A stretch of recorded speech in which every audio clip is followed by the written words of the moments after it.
আমি 1952 সালের ভাষা আন্দোলন দেখিনি, কিন্তু আমি 2024 সালে বাংলাদেশের কোটা আন্দোলন দেখেছি।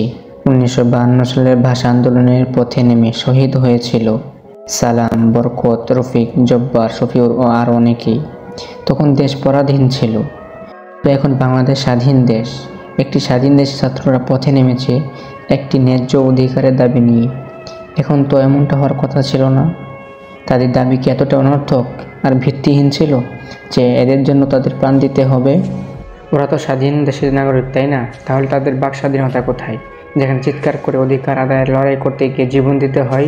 ইসলামের ইতিহাসে আমরা দেখেছি খলিফা নির্বাচনের ক্ষেত্রে উত্তরাধিকার সূত্রে নয়, বরং যোগ্যতার ভিত্তিতে নেতাকে নির্বাচিত করা হয়েছে। হযরত আবু বকর রাদিয়াল্লাহু আনহু, হযরত উমর রাদিয়াল্লাহু আনহু, হযরত উসমান রাদিয়াল্লাহু তাআলা আনহু এবং হযরত আলী রাদিয়াল্লাহু তাআলা আনহু তারা নিজেদের যোগ্যতা এবং মুসলিম সম্প্রদায়ের পরামর্শ অনুযায়ী নেতৃত্ব গ্রহণ করেছিলেন। সব মানুষের সমান অধিকার, এটাই ইসলামের মূল সিদ্ধান্ত।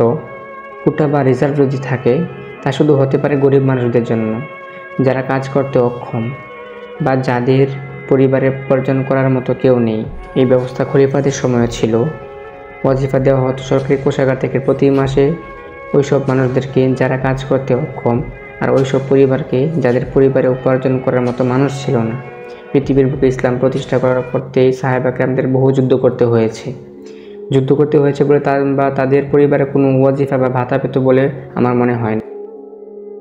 আমি কোনো ইসলামিক স্কলার নই, আমি শুধু বর্তমান পরিস্থিতি বোঝার চেষ্টা করছি ইসলামিক দৃষ্টিকোণ থেকে। আমি সাহাবা কেরামদের করা যুক্তির সাথে অন্য কোনো যুদ্ধ বা আন্দোলনের তুলনা করছি না। আল্লাহ নিশ্চয়ই তাদের পুরস্কৃত করবেন। কোন আন্দোলন কতজন মারা গেছে, কতজন আহত হয়েছেন, তা কোনো দেশ সরকারের কাছে শুধুমাত্র নাম্বার বা পরিসংখ্যান মাত্র। কিন্তু যেসব পুলিশ বাহিনী, সেনাবাহিনী আন্দোলনকারীদের উপর গুলি চালাচ্ছেন, তারাও তো রক্তে মাংসে গড়া মানুষ, তাদেরও তো হৃদয় আছে। ওই সমস্ত ছাত্রছাত্রীদের জায়গায় যদি আপনার ছেলে মেয়ে বা ভাই বোন হতো, তখন কি পারতেন? এই নিরীহ ছাত্র কারো না কারো সন্তান, কারো না কারো ভাই, কারো না কারো বোন, নামাজে আল্লাহর সামনে দাঁড়িয়ে কি জবাব দিবেন? দুনিয়াতে জবাব না দিলেও তো কাল কিয়ামতের দিন ঠিকই জবাব দিতে হবে। এই অন্যায়ের বিচার এই দুনিয়াতে মেটাতে হবে, না হয় কাল কিয়ামতের মাঠে শুধু সময়ের অপেক্ষা। কারণ আল্লাহ ছাড় দেন কিন্তু ছেড়ে দেন না। অন্যায়ের সামনে নিরভয় থাকা মানে অত্যাচারীদেরকে সহযোগিতা করা। আর যারা চুপ করে তামাশা দেখছেন, ওরা হয়তো ভাবছেন ওটা ওদের বিষয়, ওরাই লড়ুক, আমরা তাতে কি আসে যায়। তাদের উদ্দেশ্য বলতে চাই, প্রথমে তারা একটি রাজনৈতিক দলের লোকদেরকে ধরলো, আমি কিছু বললাম না, কারণ আমি ওই দলের ছিলাম না। তারপর তার দাড়িওয়ালা মানুষদেরকে ধরলো, আমি কিছু বললাম না, কারণ আমার দাড়ি ছিল না। তারপর তারা শিক্ষার্থীদেরকে ধরলো, তখন আমি কিছু বললাম না, কারণ আমি শিক্ষার্থী ছিলাম না।